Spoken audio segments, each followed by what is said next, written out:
त्यात असरानी दाखवलाय, police officer अधिकाराचा रोल आहे त्याचा, आणि त्याला ना तो टोपी घालून झोपत असतो आणि त्याला त्याच्या रात्री सिंगरचा फोन येतो, तो फोन उचलून सॅल्यूट करतो. आणि मग ते सगळं झाल्यावर त्यांचं डिस्कशन असतं की हे कोण सगळं हँडल करतं एवढं खतरनाक, आणि मग त्याच्यात एक येतं की एकच माणूस आणि मग लगेच त्याची एंट्री असते. अजून एक मला असं OTT वरती एक दिसतं की हे जे पोलीस असतात they always have bad marriage, की त्यांचं काहीतरी एक डिव्होर्सची केस चालू असते. तर जगदीश राज बाय द वे यांचा वर्ल्ड रेकॉर्ड आहे. त्यांनी किती सिनेमे केले असतील तुमच्या मते की ज्याच्यात पोलीस ऑफिसर आहे? साधारण आयडिया काय? 144 युनिफॉर्म मधला माणूस खूप वेगळा असतो, आणि तोच माणूस जेव्हा युनिफॉर्मच्या बाहेर असतो ना तो खूप वेगळा असतो. तर मल्याळम सिनेमामध्ये फार मस्त पकडलं की हा खाकी मधला माणूस पण खाकी घालत नाही तेव्हा काय करतो, त्याचे काय बॅगेजेस आहेत, याचं काय लाईफ आहे, याचं असं का वागतोय. ब्लॅक फ्रायडे अगेन माझा एक आवडता तो कॉप मूवी, त्याला म्हणावा की नाही माहित नाही, पण त्या सिनेमामध्ये तुम्हाला हे कळतं की काम किती अवघड असतं. जेव्हा तुम्ही इथे बॉम्ब फुटलाय आणि आता तुम्हाला शोधून काढायचं, काढा शोधून, अरे म्हणजे हे खाऊ नाहीये एवढं करणं. आपल्या सिनेमांमध्ये वेगवेगळी प्रोफेशन्स दाखवली जातात, म्हणजे त्यात डॉक्टर झाले, वकील झाले, राजकारणी झाले, तसेच पोलीस सुद्धा दाखवले जातात. पोलीस हा आपल्या सिनेमांचा एक अविभाज्य घटक झाला आहे. म्हणजे पूर्वीच्या सिनेमांमध्ये ज्याची कसम वगैरे खाल्ली जायची असे कडक इस्त्रीच्या वर्दीतले कडक पोलीस ऑफिसर दाखवले जायचे, पण आता त्या कडक इस्त्रीच्या वर्दीतल्या आत एक बिन इस्त्रीचा माणूस असतो हे सुद्धा आपल्या सिनेमांना कळलंय. पोलिसांची उपस्थिती आपण एवढी गृहीत धरली आहे की ॲनिमल सारख्या सिनेमात पोलिसांच्या अनुपस्थितीची चर्चा होते. थोडक्यात काय तर या पोलिसांनी आपल्या सिनेमाला चारो तरफ से घेर लिया आहे. तर आज करूया काथ्याकूट या सिनेमातल्या पोलिसांवर आणि पोलिसांच्या सिनेमांवर. हे जे मी म्हटलं की चारो तरफ से घेर लिया आहे, हा जो असा एक स्टिरिओटाईप आहे पोलिसांचा, तसे अजून कुठले स्टिरिओटाईप आपल्याला आठवतात की जे असतात पोलीस म्हणल्यावरती आपल्या सिनेमात? म्हणजे पहिले ना आपल्या सिनेमात पोलीस अड्डा शेवटी जायचे, बरोबर, म्हणजे विलनचा अड्डा असायचा, तिथे हिरो असायचा, तिथं हाणामारी व्हायची, हिरो सगळ्यांना संपवायचा, आणि मग त्या अस्ताव्यस्त पडलेल्या गुंडांना पकडायला पोलीस शेवटी यायचे. बाबा की आता हिरोनं मेस करून ठेवलाय, चला आपण तो साफसफाई करू. हे पोलिसांचा उशिरा येणं फार एक कॉमेडी स्टिरिओटाईप होतं आपल्या सिनेमामध्ये. आणि ना जसं तो अगेन एक फारच विनोदी सिनेमा आहे, मग त्या सिनेमाचं नाव नाही आठवते. 3 पोलीस लोक तिघ जण असतात आणि ते विलन असतात की हमने तुमको चार तरफ से घेरली आहे, आणि तो चौथ्यात बाजूला पळून जातो कुठेतरी, तिघ पोलीस पाठला करायला लागतात. असा तो एक सीन होता. फार असे विनोदी स्टिरिओटाइप्स पोलिसांची होऊन गेलेत. आणि ते अजून एक काय, पोलीस म्हणजे एकदम आदर्शांचा पुतळा नाही तर पोलीस म्हणजे एकदमच वाईट माणूस, अशी ती 2 टोकं होती. त्या 2 टोकांमधलाच पोलीस कॅरेक्टर असायचं कोणतरी एकदम अतिशय प्रामाणिक, म्हणजे मूल्यांना जीवापेक्षा जास्त महत्व देणारा, नाही तर एकदमच करट, जो आपल्या जवळच्या लोकांना पण सोडत नाही असा पोलीस. त्याला मध्ये खूप मोठी स्पेस होती पोलीस ऑफिसरच्या डेव्हलपमेंटची, ती दुर्दैवाने झाली नाही. तरी असे स्टिरिओटाइप्स अग्निपथ मध्ये असे दोन्ही तुम्हाला टोकं दिसतात. अग्निपथ मधला विक्रम ओखलेने जो रोल केलेला आहे तो अत्यंत आदर्शवादी पोलीस, आणि दुसरा जो ह्याला मिळालेला आहे गुंडांना मिळालेला दुसरा एक सुधीर पांडेने रोल केलाय तो करप्ट पोलीस. असं पोलीस जर खूपच कार्यक्षम दाखवले तर विलनचा बंदोबस्त एका झटक्यात होऊन जाईल ना, त्याच्यात कायदा दिलेली ताकद आहे. हिरो काय करणार मग हिरोला हिरो बनवण्यासाठी पोलीस दलांचं एक तर असं अकार्यक्षम चित्रण, आणि दुसरं म्हणजे की ते येतच नाही सिनेमात बाबा असं. तर हिरोला मोठं करण्यासाठी हे सगळा खटाटोप आहे, त्याचा फटका काहीसा पोलिसांना बसला की काय. पण म्हणजे बघा ना, म्हणजे असं आपल्याला म्हणता येतं का की तुमची स्टोरी एक तुम्ही लिहिलेली आहे, त्याच्यामध्ये तुम्हाला पोलीस आणून त्या स्टोरीमध्ये अजून काय काय पॉसिबिलिटीज आहेत तो तुम्ही त्या एक्सप्लोर करायचा तुम्ही टाळताच. तुम्ही पोलिसांना शेवटीच आणता, म्हणजे जेणेकरून तो प्रश्नच मिटून जाईल. म्हणजे ते थोडंसं एका अर्थी त्या स्टोरी रायटिंगचं पण एक काय उणी बाजू म्हणता येईल कदाचित, असं मला आता वाटलं. आपण पुढे बोलूयात की पोलिसांचे कसे वेगवेगळे प्रकार असतात आपल्या सिनेमात. पण अशा काही टिपिकल मला असे काही प्रश्न पडतात की हे जेव्हा पोलीस शेवटी जातात माऱ्या चालू असताना, तेव्हा ते सायरन वाजवत का जातात? जर का त्यांचा उद्देशच असा आहे की त्यांना पकडायचे आणि कोणाला कळू नये, तर का सगळ्या जगाला सांगत जातात? दुसरं मला एक नेहमी वाटतं की एखादं कॅरेक्टर पोलीस असेल ना तर ते त्या सिनेमात कुठे युनिफॉर्म मध्येच असतं. म्हणजे ते घरगुती घरी कार्यक्रमांमध्ये घरी आई बरोबर बोलताना पण युनिफॉर्म मध्येच असतं. मी एक फार कॉमेडी ऍडिशन करतो. दुलेराजा नावाचा सिनेमा आहे, त्यात असरानी दाखवलाय. पोलीस ऑफिसर अधिकाराचा रोल आहे त्याचा, आणि त्याला ना तो टोपी घालून झोपत असतो तो, आणि त्याला त्याच्या रात्री सिनियरचा फोन येतो, तो फोन उचलून सॅल्यूट करतो असं. ते म्हणजे इतकं त्यांच्या अंगात ते पोलीस पण मुरलेलं दाखवलेलं आहे त्याच्यामध्ये. ते एक मला वाटतं. दुसरं मला असे काही प्रश्न पडतात की हे पोलीस जनरली स्वतःच्या त्यांच्या हद्दी असतात स्टेशनच्या, त्याच्या हद्दीच्या बाहेर झालेल्या गुन्ह्यात पण ते पडत नाहीत. अशा टाईपच्या पोलिसांच्या टेबलवरती ग्लोब का असतो? म्हणजे ते पृथ्वीचं काय करतात त्या, की ते काय शोधतात नेमकं त्याच्यात, ते हे नेहमी असायचं. हे चांगलं ऑब्झर्वेशन. किंवा दुसरं एक मला आजकालच्या OTTच्या वरती जे बऱ्याच क्राईम सिरीज येतात, अजून एक ऍडिशन करतो. पोलिसांचं जसं ग्लोबचं सांगितलं ना, तसंच ना आपल्या सिनेमात डॉक्टरचं पण आहे. म्हणजे डॉक्टर जरी हार्ट स्पेशलिस्ट असला तर तो स्टेथोस्कोप वापरतो, डॉक्टर जर किडनीवाला जरी असला तरी तो स्टेथोस्कोप वापरतो. सगळे डॉक्टर स्टेथोस्कोप वापरतात आपल्याकडे. मी तर एका पिक्चर सायकॅट्रिस्ट सगळ्यात मस्त स्टेथोस्कोप तो इथे लावून बघतो डोक्याला. पोलीस कॅरेक्टरची एंट्री कशी असते, असं की एक स्लाइड शो चाललेला असतो जिथे वेगवेगळे गुंड किती खतरनाक आहेत याचं एक प्रेझेंटेशन चाललेलं असतं.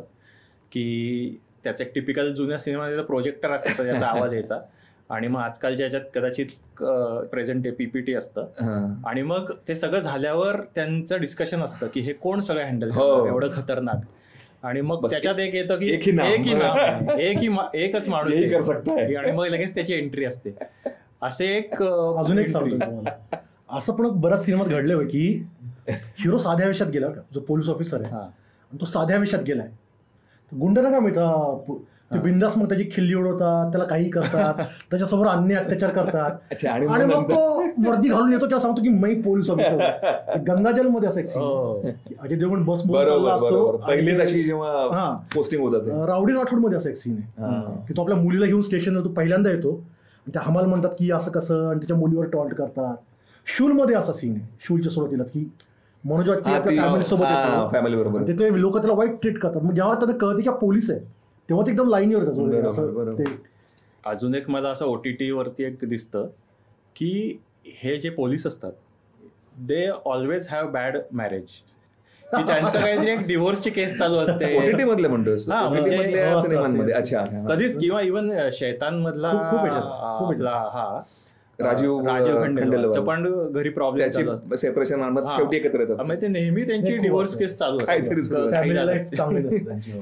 हे कंपल्सरी आहे की तसं याच्यामध्ये पण होतं. माय वाईफ्स मर्डर मध्ये पण बोमनेरण्याचं कॅरेक्टर जे आहे खूप तसं सेम बायकोशी असतं. आणि अशा बऱ्याच सिनेमांमध्ये कसं इन्स्पेक्टर आणि हवालदाराची जोडी असते, असं हवालदार कसं साईडकिक असतो आणि मध्ये किंवा कॉमेडी किंवा असं, किंवा जुडवामध्ये तसं जुडवामध्ये आहे का अनुपम खेर आणि सतीश शाह, नेहमी अशी एक जोडी असते त्यांची की बऱ्याचदा असं तो हवालदार खूप असं खुशमस्कार असतो साहेबांचं हे करणारा.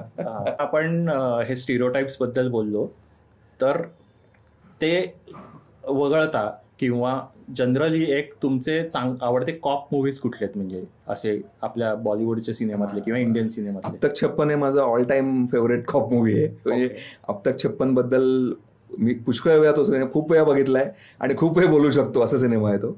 त्यातलं मला फारच आवडलं एकूण, त्यातली त्याची स्टोरी लाईन, त्याचं चित्रण रिअलिस्टिक आहे. आणि मला अब तक 56चं एक वैशिष्ट्य असं वाटलं की तो सिनेमा तो पॉप्युलर, म्हणजे त्यातले डायलॉग्स जर का तुम्ही बघितलेत ना तर त्याच्यातनं तुम्हाला पोलीस गुन्हेगार या जगाचा पण उलगडा बऱ्याच अंशी होतो, पण त्याच्यामध्ये काही फिलॉसॉफिकल हे पण आहेत, त्यातले टेकअवेजच्या सिनेमात मला मिळतात. आणि म्हणून मला तो सिनेमा भयंकर आवडतो.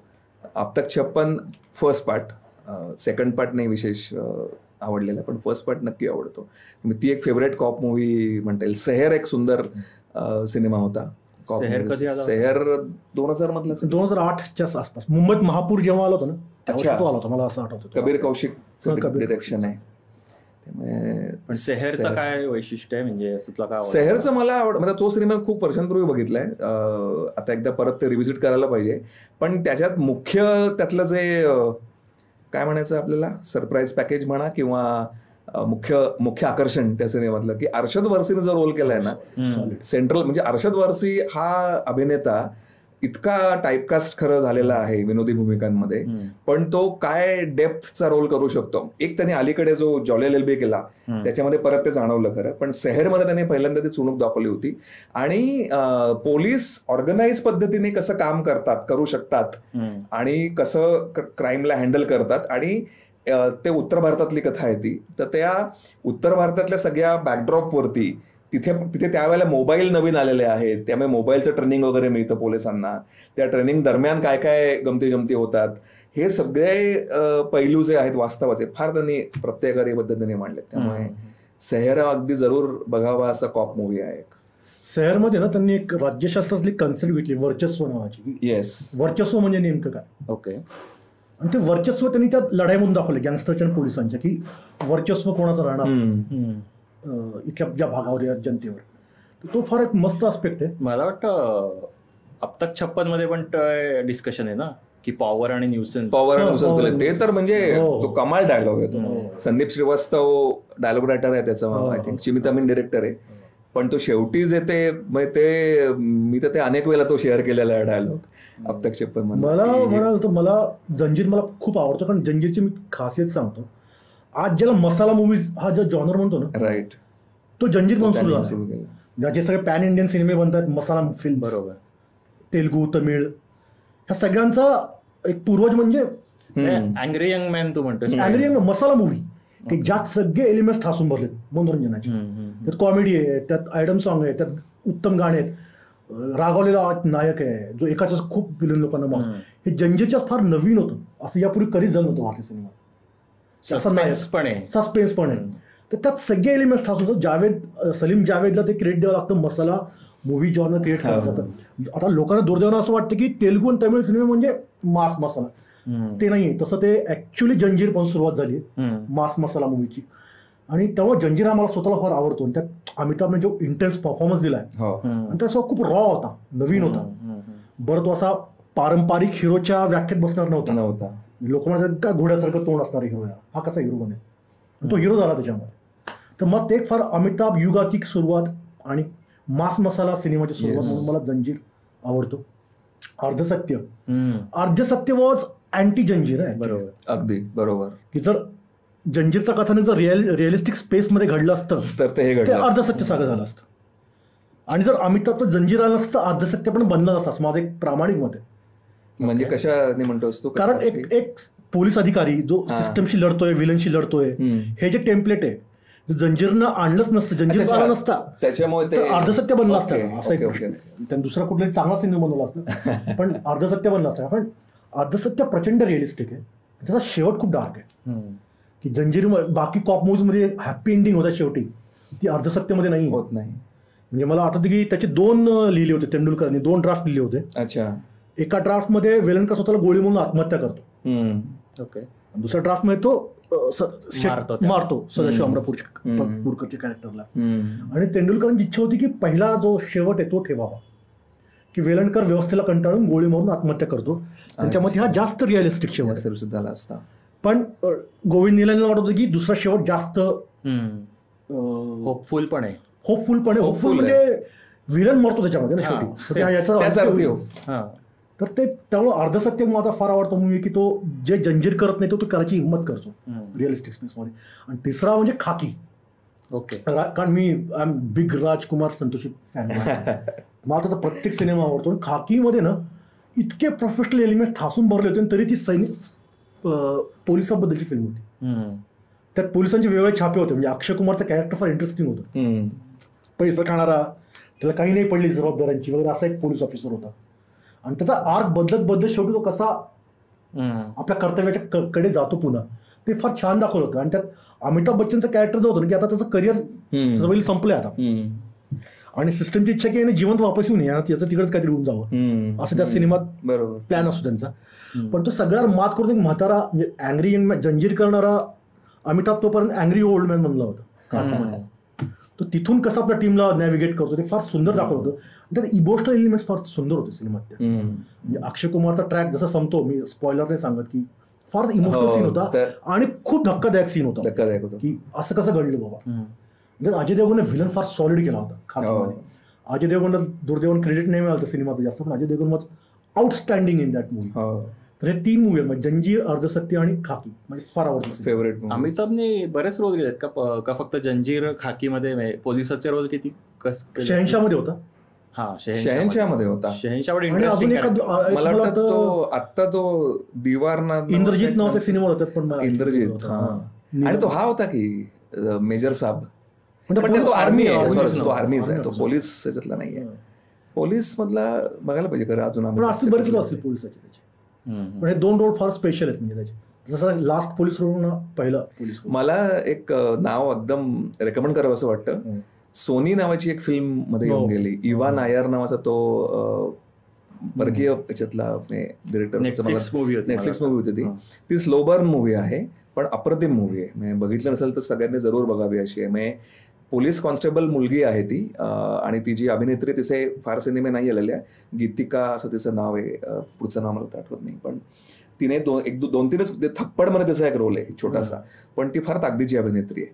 तर ती अभिनेत्री आणि तिची बॉस या दोघीही स्त्रिया आहेत, आणि संपूर्ण सिनेमा या कॉन्स्टेबलच्या आणि त्या सिनियर तिच्या पोलीस ऑफिसरच्या त्यांच्या व्ह्यू पॉईंटने सगळा सिनेमा तो घडतो. आणि इट्स अ रेव्हलेशन. म्हणजे त्या सिनेमात पोलीस असणं आणि स्त्री असणं या दोन्ही अँगल मधून तुम्हाला ज्या गोष्टी दिसत जातात, जे धक्के बसत जातात आणि जे रिअलायझेशन होत जातं ते फार कमाल आहे. त्याच धर्तीचा मला वाटतं आता हिचा आपली शहाना गोस्वामी, तिचा एक संतोष नावाची एक मूवी आली, ती बॅन झाली ना आपल्याकडे. तिचं बरंच ती खूप क्रिटिकली ती अक्लेम्ड मूवी होती. तो पण मला त्याच धर्तीचा थोडासा वाटला की एक स्त्री आहे आणि ती कॉन्स्टेबल म्हणून जॉईन होते आणि तिचे सगळे अनुभव. हे मला खूप म्हणजे रेकमेंड. आणि मला असं वाटतं की ह्याच्यात एक वेगळे पण तुम्हाला दिसतं ना. म्हणजे आणि अगेन म्हणजे परत आता असं होतच आहे की सध्याच्या काळामध्ये हे वास्तवाचं चित्रण खूप स्ट्रॉंगली होत आहे, आणि त्यातली ही एक ती वेलकम त्यातली साईड अशी आहे की त्याच्यामुळे तुम्हाला खरंच अनेक गोष्टी कळतायत याच्या बाबतीत. कारण फिक्शनाइज केलेला जो पोलीस ऑफिसर असेल, विलन असेल किंवा इतर कॅरेक्टर्स असेल, त्याची एक वेगळी मजा आहे सिनेमॅटिक अंगाने. पण हे पण ते महत्वाचं आहे. म्हणजे अर्धसत्य हा कदाचित त्या वेळेतला असा एक वास्तववादी सिनेमा होता की ज्याने आपल्याला एक वेगळं दर्शन घडवलं. मला वाटतं अर्धसत्याने पहिल्यांदा असं इंटरनल कॉन्फ्लिक्ट आणलं की जसं जिथे जंजीरमध्ये नव्हतं, कधीच त्याच्या डोक्यात कॉन्फ्लिक्ट नव्हतं की मॉरल हे का रिअलिस्टिक हे वगैरे. तसं मला वाटतं की दिल्ली क्राईम जी सिरीज आली होती त्याच्यात एक खूप चांगलं चित्रण इंटरनल झालं होतं. आणि सगळ्या हायरार्कीच्या पोलीस ऑफिसर्सचं म्हणजे वरच्या हे जी हिनी केलं होतं आपल्या शेफाली शहाने रोल केलाय. आणि त्याच्यात एक सब इन्स्पेक्टर का कॉन्स्टेबल ही होती, तिचं नाव मला वाटतं रसिका दुग्गलच. तिचं पण खूप छान तसं त्यांची ते पोलीस क्वार्टर मध्ये राहत असते, छान केलं होतं. अजून एक सरफरोश मला वाटतं, सरफरोशनी काही स्टिरियोटाइप्स ब्रेक केले की एकतर अशा छोट्या चणीचा एक पोलीस ACP आणि की ज्याच्याकडे बघून अजिबातच वाटत नाही की हा पोलीस ऑफिसर असू शकतो. आणि तेच त्यांनी कॅपिटलाइज पण केलं की आपल्याला पण त्यांनी असा धक्का दिला अचानक की तो ACP राठोड म्हणजे तोच आहे. कारण त्यांनी ते आपल्याला थोडं कन्फ्युजन नाही ठेवलं की तो कोण आहे नेमका, की सगळे त्याची म्हणतायत की तो असा कडक आहे आणि असा आहे तसा आहे. आणि दुसरं की गझल आवडणारा पोलीस हे पण म्हणजे पहिल्यांदाच असं झालं असेल असं वाटतं की सॉफ्ट साईड त्याची एक त्यांनी दाखवली. मला ते आवडलं काय होतं की त्याची सुरुवात होती की त्याचे वडील आणि त्याचा भाऊ. तर मी त्यावेळेस लहान होतो खूप, तर माझ्या डोक्यात काय होतं आता पोलीस ऑफिसर बनेल आणि ज्यांनी त्यांच्या वडिलांसोबत भावासोबत केले तर तो मारेल बाबा, असं काहीतरी माझ्या डोक्यात होतं. पण पर्सनल वेंडेटा नव्हताच त्याचा सिनेमा. तो एक नेशन वाईड टेररिस्ट कनेक्शनशी झगडतोय असं सिनेमात दाखवलं होतं. आणि अशा प्रकारच्या सिनेमात बरं का की एरवी आपल्याकडे दुश्मन मुल्क असं नाव एक कन्सेप्ट होती, दुश्मन मुल्क, आणि पाकिस्तानचं नाव घेतलं डायरेक्ट त्या सिनेमात. हो, त्याने नाव घेतलं. फार मोठा पॉईंट होता की डायरेक्ट पाकिस्तानचं नाव घेऊन बरोबर हे टेररिस्ट लोकांना सपोर्ट करतात आपल्या पडोसी मुल्क, दुश्मन मुल्क वगैरे नाही म्हटलं, पाकिस्तान मोठी गोष्ट होती सरफरोश. आणि त्यात ते सगळं हे चांगलं की खबरी कसा खबर आणतो, मग ते कशी आतली यंत्रणा कशी चालते ती सगळी त्यांनी छान दाखवली. आणि हा जो एक रिजनल कॉन्फ्लिक्ट छोटा त्यांनी घेतलाय पोलिसांच्या आत, अंतर्गत याच्यात, की तो सलीम इन्स्पेक्टर आणि याच्यात, तर ते पण असं इंटरनल कॉन्फ्लिक्ट काही दाखवणारं पण रिअलिस्टिकली ते मला वाटतं खूप छान त्या सिनेमात दाखवलं होतं. अजून एक विसरणाई, त्याचा उच्चार चुकला असेल, विसरणाई नावाचा तमिळ सिनेमा आहे वेट्रीमारनचा. तर त्याच्यात एक कस्टडीमधले कसे गुंतले जातात, कस्टडीमधले कच्चे कैदी, आणि कसं त्याच्या वगैरे राजकारण होतं, तर त्याचं खूपच म्हणजे भयानक असं चित्रण आहे की म्हणजे आपण खरंच हेल्पलेस वाटतं आपल्याला की हे काय चाललंय आणि आता काय होत. तर तो एक मला खूप आवडला होता. आणि सिनेमा नाही पण तुम्हाला आय एम शुअर सगळ्यांना आवडला असेल एक सीन पोलीस म्हणल्यावरती, तो म्हणजे आगली मधला गिरीश कमाल सिक्वेन्स, कमाल सीन. म्हणजे त्याच्यात एक पोलीस म्हणजे हे काय ते खूप इतका रिअलिस्टिक इम्प्रोवाइज केलं हे नव्हतं म्हटलं की बोला तुम्हाला काय बोलायचं, कमाल केलं. आणि असं मी ऐकलं की त्या तिघांना वेगवेगळं इनपुट्स दिले होते अनुराग कश्यपनी की त्यांच्यात कॉन्फ्लिक्ट व्हावा मुद्दामून, की ह्याच्यात आपण आता बऱ्यापैकी हिंदी सिनेमांबद्दल बोललो, पण रिजनल सिनेमे जे आहेत की मल्याळम, मराठी आपले किंवा साऊथ इंडियन दुसरे, तमिळ, तेलुगू आणि मल्याळम, तर ह्यांच्यात पण वेगवेगळ्या फ्लेवर्स आहेत पोलिसांचे. स्पेशली मला वाटतं मल्याळम सिनेमांमध्ये आता खूप नवीन सिनेमे आले की ज्याच्यात पोलिसांचं चित्रण वेगवेगळ्या प्रकारे केलंय. तर असे कुठले, आता 2 प्रश्न मी एकत्र विचारतो की हे या मल्याळम सिनेमांमधले रिसेंटली जो ट्रेंड आहे पोलिसांचे सिनेमे, त्याबद्दल काय वाटतं किंवा कुठले आवडतात, आणि हे पुढचा प्रश्न असा की हे मराठीमध्ये आपण का नाही अजून असे सिनेमे करत. तर आधी मल्याळम सिनेमांबद्दल तुला काय वाटतं? मला काय वाटतं की पोलीस हा जो विषय आहे ना तो राज्याच्या सूचीमधला आहे, केंद्र शासनाच्या अंडर पोलीस येत नाहीत, त्यामुळे तो प्रत्येक राज्याचा वेगळा फ्लेवर तो ऍक्च्युअली त्याच्यामुळे येतो. जर पोलीस केंद्र शासनाच्या अंडरच असते ना तर देशभरातले पोलीस सारखेच एकच झाले असते, ती व्हरायटी नसते. आज कसं आहे, भोजपुरी पोलीस सिनेमातला पोलीस वेगळा असतो, बंगाली सिनेमातला पोलीस वेगळा असतो, मराठी सिनेमातला पोलीस वेगळा असतो. तेव्हा कारण व्हरायटी असण्याचं कारणच हे की तो राज्य सूचीमधला विषय, प्रत्येक राज्याचं आपापलं पोलीस दल आहे, त्यावर अशी कोणा एका केंद्रीय सत्ता नाही त्याच्यावर. आणि त्यात अजून इंटरेस्टिंग पॉईंट कसं की प्रत्येकाची युनिफॉर्म पण सारख्या नाही आहेत 100%. म्हणजे खाकी असतो, खाकी असतेच ना, पण त्यांचे सीट बेल्ट, त्यांची टोपी, त्यांचे अजून स्वेटर्स हे वेगवेगळे असतात. पश्चिम बंगालचा तर पांढराच असतो, तिथे 2 पोलीस फोर्स आहेत, एक आणि नॉर्मल खाकीवाले पांढरे मेट्रो सामानारे वगैरे. तर त्याच्यामुळे तो वेगळा रिजनल फ्लेवर प्रत्येक ठिकाणचा त्याच्यामुळे होतो. तो मल्याळम सिनेमाने फार सुंदर पकडलाय. चंद्रमोहन कुलकर्णी नावाचे चित्रकार, तुम्ही त्यांचं नाव, त्यांनी माझ्या नवनायकचं पण कव्हर केलं होतं. त्यांनी ना एक बँडवाल्यांचा एक दिवस नावाची एक चित्रांची बघितली मी, फार सुंदर सिरीज होती की बँडवाल्यांचा दिवस कसा असतो, सकाळी उठल्यावर काय करतात, दुपारी काय करतात, कामावर जाण्यापूर्वी काय करतात, काम झाले की काय करतात, असं तो. तर त्यांनी मला एक निरीक्षण फार उत्तम सांगितलं होतं की हा बँडवाला माणूस जर एरवी तुझ्या बाजूने गेला ना तुझं त्याच्याकडे लक्ष पण जाणार नाही, पण तोच त्याचा झगमगी पोशाख घालून, ती टोपी घालून गेला तर तुमचं लगेच लक्ष जातं बँडवाल्याकडे. आणि ना तो पर काय प्रवेश होतो जेव्हा तो युनिफॉर्म मध्ये जातो. तर सांगायचा मुद्दा हा की युनिफॉर्म मधला माणूस खूप वेगळा असतो आणि तोच माणूस जेव्हा युनिफॉर्मच्या बाहेर असतो ना तो खूप वेगळा असतो. तर मल्याळम सिनेमामध्ये फार मस्त पकडलं की हा खाकी मधला माणूस खाकी घालत नाही तेव्हा काय करतो, ह्याचे काय बॅगेजेस आहेत, त्याचं काय लाईफ आहे, याचं असं का वागतोय. आता मी रॉन्थ नावाचा सिनेमा बघितला शाही कबीरचा, आणि त्यात मला हा प्रकर्षण जाणवलं की त्यांनी पोलिसामागचा माणूस, त्या युनिफॉर्म मागचा माणूस त्यांनी कसा कॅप्चर केलाय. मला वाटतं मल्याळम सिनेमाचं विशेषतः शाही कबीरच्या सिनेमाचं यशच आहे. तिथं जोसेफ असेल, नायट्टू असेल, रॉन्थ असेल, हा एक सिनेमा असेल. त्यांनी पोलिसामधला माणूस पकडला त्यांनी. बाकीचे लोकांना ते युनिफॉर्मच्या प्रेमात आहेत. बाकीचे डायरेक्टर्स रायटर्स त्या युनिफॉर्मच्या आणि त्यातून त्या पोलिसाच्या जी पॉवर येते अच्छा बरोबर त्याच्या प्रेमात पडले. तर मल्याळम सिनेमे करणं ते युनिफॉर्म नसणाऱ्या माणसाच्या जास्त त्याच्यावर लक्ष देतात. तर हा फार महत्वाचा मुद्दा आहे की मल्याळम सिनेमे एवढे रिअलिस्टिक का असतात. म्हणजे कन्नूर स्वाड नावाचा मी फार सुंदर मूवी बघितला. अच्छा. मामुटीचा अप्रतिम. एक गुन्हेगार पकडायला ते वेगवेगळ्या राज्यात जातात. भाषेचे प्रॉब्लेम असतात. म्हणजे मुंबईला येतात, युपीला जातात, भाषेचा प्रॉब्लेम असतो, त्यांना कम्युनिकेशनचा प्रॉब्लेम असतो, अजून बरेच सांस्कृतिक प्रॉब्लेम असतात. आणि त्या सगळ्यावर मात करून ते नेपाळ बॉर्डरवर शेवटी त्या ज्याला पकडतात त्याला पकडतात अशी ती स्टोरी.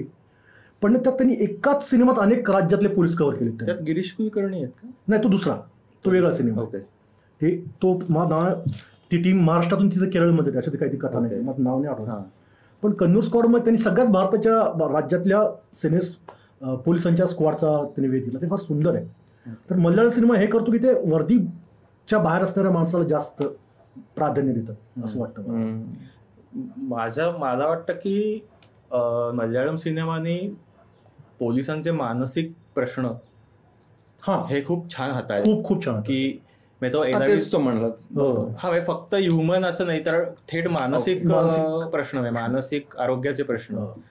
की तो एलाविजा पुंकीर मध्ये आयसोलेशन किंवा तो असा सिनेमा आहे की ज्याच्यात 2 पोलीस ऑफिसर ते एकदम रिमोट एका जागी पोलीस असं तिथे कोणीच येत नाही. तिथे एक फॉर्मॅलिटी म्हणून एक पोलीस स्टेशन आहे, पोलीस चौकी आहे आणि तिथे ते आळीपाळीनी ह्याच्या असतात तिथे वेगवेगळ्या शिफ्टमध्ये.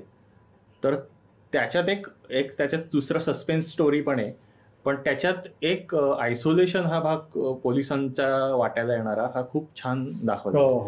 नंतर कुंबळंगी नाईट्स मध्ये एक ह्याचा तिथे असं मस्क्युलिनॅलिटीचा आहे आणि त्याला एक मानसिक प्रॉब्लेम्स असतात त्याला. नंतर एक पाहिलाय मी कथल द कोर मामुटीचा आहे तो.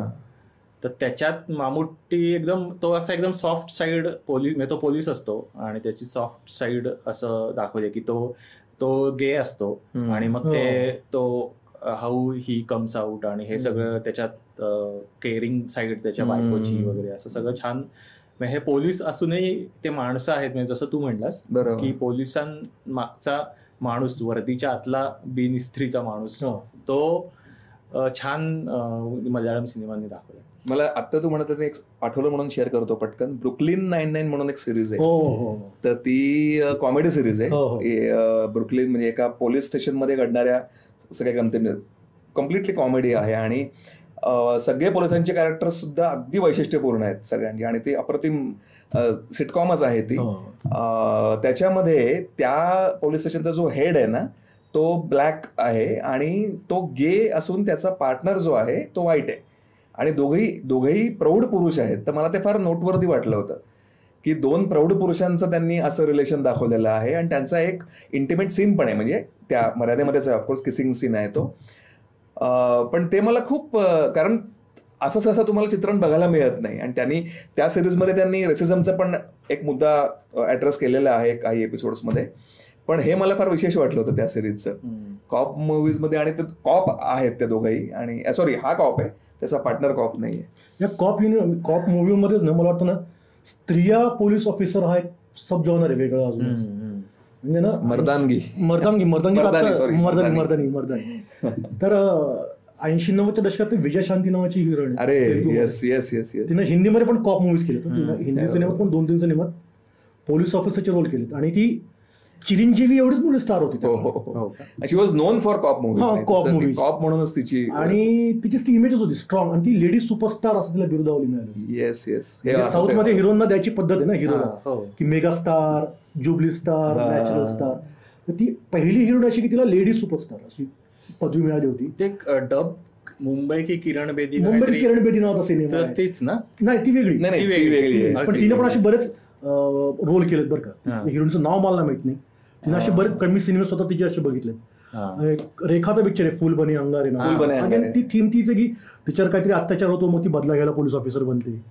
तर म्हणजे स्त्रिया पण पोलीस ऑफिस फोर्समध्ये जातात, त्याच्या मागचं ड्रायव्हिंग. हिंदीमध्ये कमी आहेत पण मला वाटतं नाही का, हिंदीमध्ये विजयशांतीचे 2-3 आहेत, मर्दानी आता. विजयशांतीचं हिंदी आहेत. हो, हिंदी पण आहेत. हा, मर्दानीचा एक अपवाद आहे. मर्दानी आहे.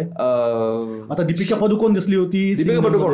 शेरनी नावाची एक फार सुंदर फिल्म येऊन गेली त्याच्यात. अर्थात ती पोलीस नाहीये पण ती फॉरेस्ट ऑफिसर म्हणून विद्या बालन, अप्रतिम सिनेमा. आता निखिल महाजनचा रावसाहेब नावाचा येतो सिनेमा, त्यात मला वाटतं मुक्ता बर्वे पोलीस ऑफिसर. रावसाहेब. अच्छा, रावसाहेब नावाचा एक सिनेमा ऑलरेडी मागे येऊन गेला पण मोहन जोशी होता त्यात मला वाटतं. हा, जुना सिनेमा. हेच मराठी सिनेमांबद्दल आता आपण बोलत असू तर मराठीत काय पोलिसांचं तुला असं म्हणजे असं मल्याळममध्ये दिसतंय चांगले, तसे मराठीत कॉप फिल्म्स अशा सच आहेत का कुठल्या? कारण ना कॉप मुव्हीज म्हणजे मेनली ते ऍक्शन मुव्हीज असतात बेसिकली, आणि मराठीत ऍक्शन मुव्हीचं प्रमाण अक्षरशः हाताच्या बोटावर मोजणे आहेत. कारण पोलीस आले म्हणजे कॉन्फ्लिक्ट आला, मग काहीतरी ऍक्शन आली. बरोबर, तुम्ही करू शकता. म्हणजे असं नाही की पोलीस आला म्हणजे ऍक्शन आणि यायलाच पाहिजे अशातला भाग नाही, पण ती येतेच. म्हणजे आता तुम्ही किती रिअलिस्टिक सिनेमा घ्या, अर्धसत्य सगळ्या सिनेमात पण ती ऍक्शन आहेच पोलीस ऑफिसरची. ती मराठीत बनतच नाहीये. आणि मराठीला डार्क विषयाचं थोडं वावड आहे, पण तरी मला रेगे सिनेमात ना पोलिसांचं जे चित्रीकरण केलं ते फार सुंदर होतं. ते खूप डार्क होतं पण ते फार ऑथेंटिक होतं. ते फारसं कौतुक करणारं व्हर्जन नव्हतं पोलिसांचं, पण स्टील मला रेगी खूप आवडतो. का त्यांनी एन्काउंटर किंग्स वगैरे त्या सगळ्या गोष्टी कसं पोलीस ट्रीट करतात लोकांना हे फार सटली छान दाखवलं होतं. डोंबिवली फास्ट मधला पोलीस ऑफिसर त्यात तू म्हणतोस तसं त्यांनी त्याचे इंटरनल कॉन्फ्लिक्ट चांगले दाखवले डोंबिवली फास्ट मध्ये. तो जेव्हा विचारतो ना की बायकोशी डायलॉग पण फार चांगला आहे, संदीप कुलकर्णीच्या बायकोशी तो बोलत असतो, तो म्हणतो की काय यांचं वाचन वगैरे. तो म्हणजे मला हे खूप हे झालं की पोलीस असून एवढा विचार करतो की काय वाचनामुळे याचं असं डोकं फिरतंय असं. त्याच्या अँगलनी तो असं हे काढतो, प्रयत्न करतो. पण तो घरी येणं, रात्री अपरात्री घरी येणं, त्याच्या बायकोनी उठून त्याचं जेवण गरम करणं वगैरे, हे पोलिसांचे जे प्रॉब्लेम्स आहेत ते पण छान दाखवले होते. त्या वेळेला तो जे बोलतो बायकोशी ते पण फार इंटरेस्टिंग होतं. रात्री उशिरा येऊन तो जेवताना त्याला असा एकदम प्रश्न पडलेला असतो सगळं, त्याला त्याची केस कळत असते संदीप कुलकर्णीची, आणि त्यामुळे तो फ्रस्ट्रेट होऊन थोडं बायकोशी बोलतो. ते फार हे खूप आवश्यक आहे. मला वाटतं ब्लॅक फ्रायडे अगेन माझा एक आवडता तो कॉप मूव्ही त्याला म्हणावा की नाही माहित नाही, पण त्या सिनेमामध्ये तुम्हाला हे कळतं की काम किती अवघड असतं. जेव्हा तुम्ही इथे बॉम्ब फुटलाय आणि आता तुम्हाला शोधून काढायचंय, काढा शोधून. अरे म्हणजे हे खाऊ नाहीये हे एवढं करणं, आणि त्याच्यात त्यांची जी यंत्रणा ते कामाला लागते. राकेश मारियाचा रोल यांनी केलाय के मेनननी, त्यात पण त्याचे काय काय डायलॉग फार रिव्हिलिंग आहेत. आणि त्यातला एक तर तो फेमसच झाला होता, तो बादशाह खान जो असतो त्याला तो इंटरव्ह्यू करतानाचा डायलॉग आहे, किंवा त्याचे सीन्स आहेत त्याचे शॉवर घेताना आणि तो असा टेन्स्ड आहे खूप वगैरे. So you can relate to it की हे खरंच त्याच्या आयुष्यामध्ये ही अशा केसेस येणं आणि ते त्याचं किती प्रेशर असणार. इनोसंट लोकांना कधी कधी तो म्हणतो ना त्या आउट ऑफ फ्रस्ट्रेशन की तुमच्यामुळे आम्हाला असं होतं की कधी कधी इनोसंट्सला आम्हाला इंटरप्रेट करायला लागतं, त्यांच्यावरती पण जबरदस्ती करायला लागते. सो ब्लॅक फ्रायडे मध्ये ते फार त्यांनी चांगलं दाखवलंय आणि it's not an easy thing. Rakesh मारियांचा रोल नाना पाटेकरनी पण केलाय 26/11 रामगोपाल वर्माच्या, आणि त्यात असं दाखवलं की नाना पाटेकर राकेश मारिया आंघोळ करत असतात घरी, शांत, म्हणजे त्याचं काहीतरी काम झालेलं असतं वगैरे, आणि हे अचानक हे होतं, म्हणजे हा हल्ला वगैरे होतो आणि कंटिन्युअस फोन वाजायला लागतात बाहेर. आणि आधी त्याला वाटतं की काय असं नेहमीची इमर्जन्सी काहीतरी असेल, कुठेतरी काहीतरी झालं असेल, पण ते एवढे वाजायला लागतात सारखे. आणि तो एक गोंधळ जो आहे ना की अचानक काम आलं पोलिसांवरती, की जे तुम्हाला अनप्रेसिडेंटेड काम, की तुम्हाला माहिती नाही तिथे काय करायचं, तर त्याच्यात तो जो गोंधळ खूप छान दाखवला त्याचा. आणि नाना पाटेकरला सगळे विचारत असतात की आता तू कसं करणार आहेस, किंवा तू आता कुठून काय करणार, कसं. तो म्हणतो कसं वगैरे जाऊ दे, मला काय करायचं हेच माहित नाही. म्हणजे हे कधी झालंच नाहीये ह्या गोष्टी. तर ते म्हणजे एक असं काहीतरी, म्हणजे मला वाटतं पोलीस किंवा डॉक्टर हे असे एक प्रोफेशन आहे की जिथे न घडलेल्या गोष्टी त्यांना फेस कराव्या लागतात बरेचदा, की आधी माहिती नाही कसं करायचंय. तर तो गोंधळ खूप छान घेतलाय. आता राकेश मारिया बायोपिक पण येतोय आता. हो का? रोहित शेट्टी करतोय तो आणि जॉन अब्राम रोल प्ले करतोय. पण तो सिरियसली सिरियस करणार. आपण मराठी सिनेमाचा बोलत होतो की तर मला महेश कोठारेचे तसे होते की त्यात इन्स्पेक्टर महेश जाधव ही त्याची होती आणि त्यातले कॉप फिल्म्स नाही म्हणता येणार, म्हणजे तो कॉप असायचा पण एक त्याचं एक युनिव्हर्स होतच असं वेगळं स्वतःच.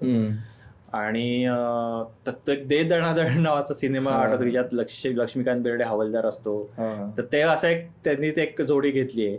पण मोस्टली मराठीमध्ये सगळ्या अशा कॉमेडी फिल्म्स ज्याच्यात असं सिरियस फिल्म्स मला वाटतं तू जसं म्हणलास डोंबिवलीसारखा एखादा सिरियस कॅरेक्टर, बाकी तर नाही आठवत खरं. असं रितेश देशमुख फिल्म केली माऊली होती ना, आय थिंक फिल्म माहित नाही. तो आदित्य सरपोतदारची फिल्म.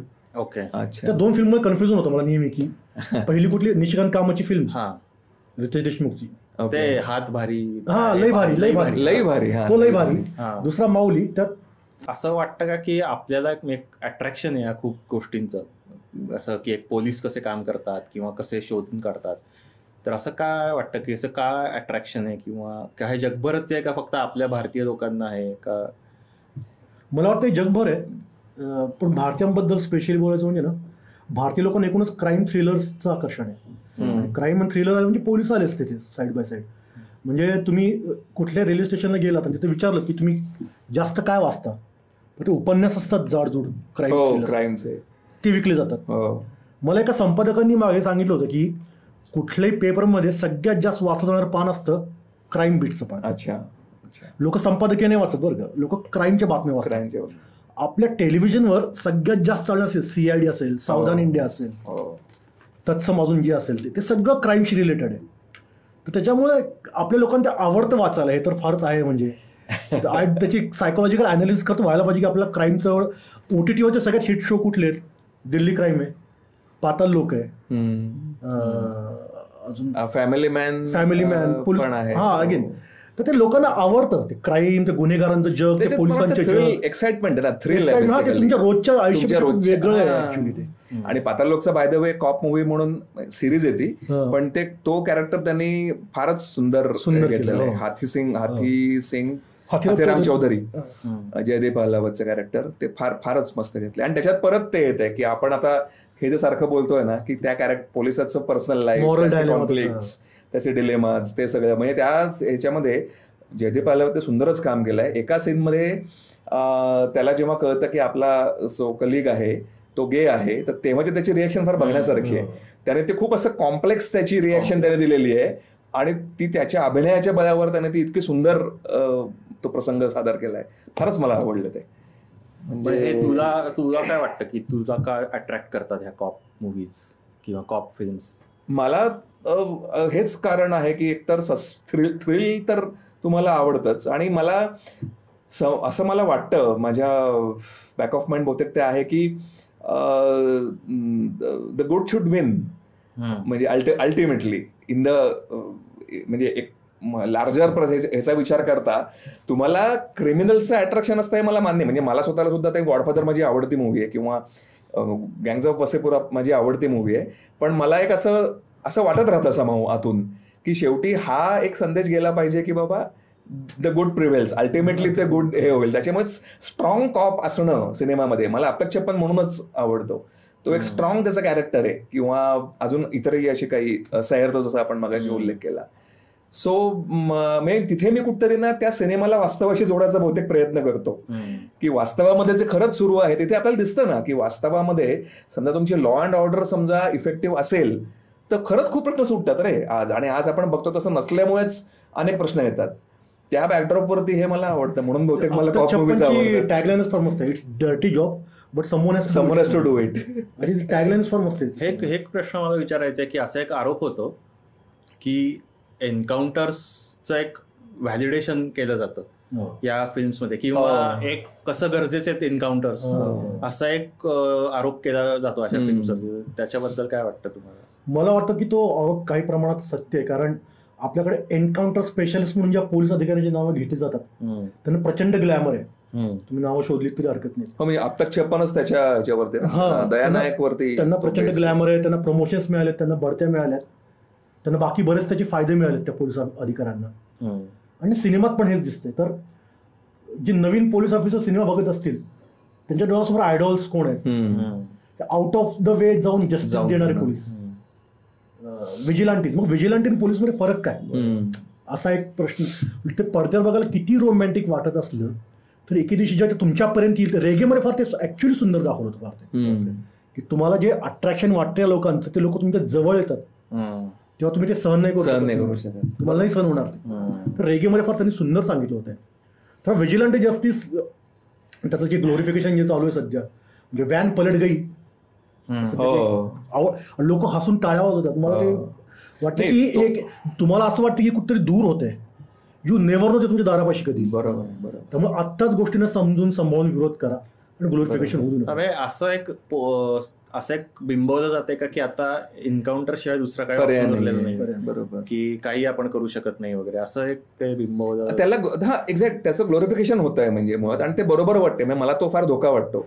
आणि इन द लार्जर कॉन्टेक्स्ट सिनेमाच्या बाबतीत हा धोका मला कायमच वाटतो. तुम्ही हा चित्रपट म्हणून बघू शकताय का मुळामध्ये, ते आर्ट, ते काय, it's a work of art, ते एक फिक्शन आहे असं बघून तुम्ही त्याचं इव्हॅल्युएशन वेगळं इंडिपेंडेंटली करू शकताय का, हा खरंच चॅलेंजिंग मुद्दा. त्यात मला वेगळा मुद्दा म्हणण्याचा की आपण म्हणतो की सिनेमा समाजाचं रिफ्लेक्शन पडतं. तर मला वाटतं की पहिले एन्काउंटर करणारे अधिकारी आले, त्यांना सपोर्ट जबरदस्त मिळाला, सपोर्ट आला, त्यांनी मिळाले प्रमोशन बढते आले, मग ते सिनेमात यायला लागलं. बरोबर. असं नाही की सिनेमात झालं म्हणून प्रत्यक्ष आयुष्य सुरू झालं. So it's kind of complex situation आहे. पण मला वाटतं की ते प्रत्यक्ष आयुष्यात असो की ते पडद्यावरचं आयुष्य असो, तर दोन्हीकडे सेलिब्रेट नाही व्हायला पाहिजे. एक सिस्टम आहे जस्टिस देणारी आपल्याकडे, करेक्शन सिस्टम आहे, त्या थ्रू तो भले रॉंग रूट असेल, मग लांबचा रस्ता असेल, तो शॉर्टकट नाहीये, तर तोच रस्ता आपण घ्यायला हवा. तो कधी कधी नाईलाज असू शकतो, पण तो रूल नाही, एक्सेप्शन असू शकतं रूल. त्याच्यामुळेच कदाचित एकेकाच्या मुव्हीज मध्ये मला वाटतं, आपण एकदा मागे बोलत असताना तूच म्हणाला होतास की शोलेमध्ये त्याने तो बदलला होता शेवट. तो संजीव कुमार गब्बर सिंगला मारतो असा शेवट होता, आणि तो त्यांनी चेंज करून संजीव कुमार पोलिसांच्या हवाली करतो. सो तुम्ही क्रिमिनलला पोलिसांच्या हवाली करा, तिथे तुमचा जॉब संपतो, हा मेसेज त्यातनं दिला गेला होता. म्हणजे आपल्याकडे एन्काउंटर कल्चर कधी सुरू झालं, मला वाटतं 90 दाऊदच्या गवळीच्या गँग त्या काळात एन्काउंटर कल्चर आपल्याकडे खऱ्या अर्थानं सुरू झालं. ते सत्यामध्ये पण दिसतं आपल्याला. हो, ते तुम्हाला जंजिरीमध्ये दिसत नाही, ते तुम्हाला दिसत नाही, तुम्हाला 90s मध्ये दिसतं, कारण ते खऱ्या आयुष्यातलं रिफ्लेक्शन पडलं. म्हणजे मी असं नाही की जबाबदारी झटकण्याचा प्रकार आहे सिनेमाचं, आहेच ते, पण मग ते खऱ्या आयुष्यातलं प्रतिबिंब तिकडे पडलं. Again it's very complex thing. ते कॉम्प्लेक्स आहे मात्र. त्याच्यावरती मला पण वाटतं की असे आपण लगेच काही कन्क्लुजन्स नाही काढू शकत. ग्राउंड रियालिटी, तिकडचं चॅलेंजेस, काय काय केसेसमध्ये, म्हणजे हैदराबादची जी केस झाली 2 वर्षापूर्वी, त्याच्यामध्ये अगदी क्लिअरली दिसत होतं की हे चुकलेलं आहे. आता महाराष्ट्रात झाले का काही दिवसांपूर्वी एन्काउंटर, त्या शाळेत त्यांना मुलींचं, हो, इथली आपल्या बदलापूरच्या, असे काही काही तुम्हाला ठळक दिसतात, त्या बाबतीत तुम्ही नक्कीच म्हणू शकता की हे नाहीये बरोबर. पण इतर ठिकाणी मला वाटतं बरेच कदाचित ग्रे एरियाज असतील. आणि मी असं वाचलं होतं की ठिकाणी की पोलीस, म्हणजे आपल्याला हे पोलिसांचे फिल्म्स का आवडतात किंवा काय अट्रॅक्शन असतं, तर असं मी वाचलं की पोलीस हे is a combination of morality, action and authority. तर हे तिन्ही गोष्टी आपल्याला आवडतात, किंवा त्या म्हणून ते आपल्याला आवडतं. बरोबर. आणि दुसरं एक सोशल आयडेंटिटी थिअरी आहे सायकोलॉजी, सोशल सायकोलॉजी मधली. तर त्यात तू जसं मगाशी म्हणलास तेच की आपल्याला हे वी वॉन्ट टू बिलीव्ह की ही एक फेअर व्यवस्था चालू आहे. करेक्ट. आणि जिथे पोलीस जिंकतात कारण ते आपले प्रोटेक्टर आहेत ना, आपण त्यांना प्रोटेक्टर म्हणून बघतो. करेक्ट. तर हे आपल्याला असं हायसं वाटतं असं बघून की ओके बाबा, म्हणजे आपल्याला थोडं स्ट्रॉंग झाल्यासारखं वाटतं. तर ते म्हणून पण आपल्याला एक पोलीस जिंकावेत असं वाटतं. आता ते सत्यामध्ये काय वाटत नाही, सत्यामध्ये काय वाटत नाही हा मुद्दा आहे, पण जनरली असं आहे, म्हणजे असं म्हणून आपल्याला. तर मला वाटतं आपलं आता बऱ्यापैकी डिस्कशन झालंय. अजून आपलं काही त्याच्यावर उरलंय का कॉप फिल्म्स बद्दल? एक ट्रिव्हिया आहे माझ्याकडे, तुम्हाला माहिती आहे का माहिती नाही मला, की तुम्हाला माहिती का असा एक सुपरस्टार होता की जो आधी इन्स्पेक्टर होता, असं कोणी माहिती आहे का? तुला माहिती आहे का? नाही माहिती. कोण? राजकुमार. अच्छा, राजकुमार सब इन्स्पेक्टर होता माहीम पोलीस स्टेशन मध्ये. मला वाटतं आपण राजकुमार वरती रॅपअप करायचं का आता? पण झालं मी आपलं अजून बोलू. येस. तर आमचा हा एपिसोड तुम्हाला कसा वाटला नक्की कळवा आम्हाला. तुमच्या मनातल्या काही नवीन कल्पना असतील त्याही नक्की कळवा, आणि सुधारण्याला काय व्हावं आहे आमच्या एकूण या कार्यक्रमामध्ये तेही जरूर कळवा. एपिसोड्स बघत राहा, चॅनलला सबस्क्राईब करा, व्हिडिओज लाईक करा, शेअर करा, आणि पुन्हा भेटूया नवीन एपिसोडसह. Thank you very much.